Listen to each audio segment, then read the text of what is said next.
Hey guys, this is Arthur with Stardust Automotive. I want to talk to you guys a little bit about having people that are not qualified work on your vehicles.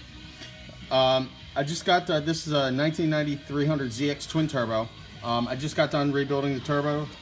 Ended up doing a few little upgraded mods, got everything lined up and deburred and whatnot. See, everything's nice and clean on here. But after I got done rebuilding it, I just wanted to go a little extra route and check out some of these coolant lines because the turbo had been completely imploded in on itself. Let me show you here. These are the parts for the turbo. And you can see just the whole impeller for the compressor wheel. I mean, it just shattered in on itself. You know, the journal bearings were completely destroyed. And a lot of times that's from overboosting. The customer I spoke with said that he hadn't been boosting it up. He's only got it set at like 10 psi, which really isn't that much for these. That's just a hair bit over stock. But ended up doing some looking and come to find out, found this. This is a piece of, let me see if I can focus in here. There we go. This is a piece of silicone, okay, from like Permatex. I asked him if he had been working on his own vehicle, and he said yes. So this is what happens when you have non-qualified people working on a vehicle that don't have the expertise or the knowledge in how to do these things properly, because something so small like this was stuck inside of this line. It was actually stuck right here and plugged up that whole hole. So there's no coolant going to the turbo and roached the turbo.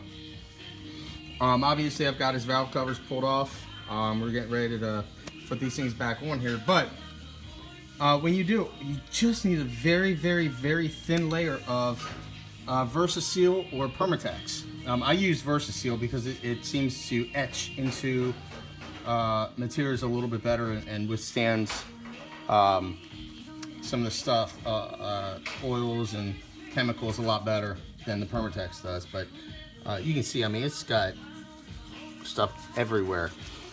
But this also ended up getting stuck in his oil filter.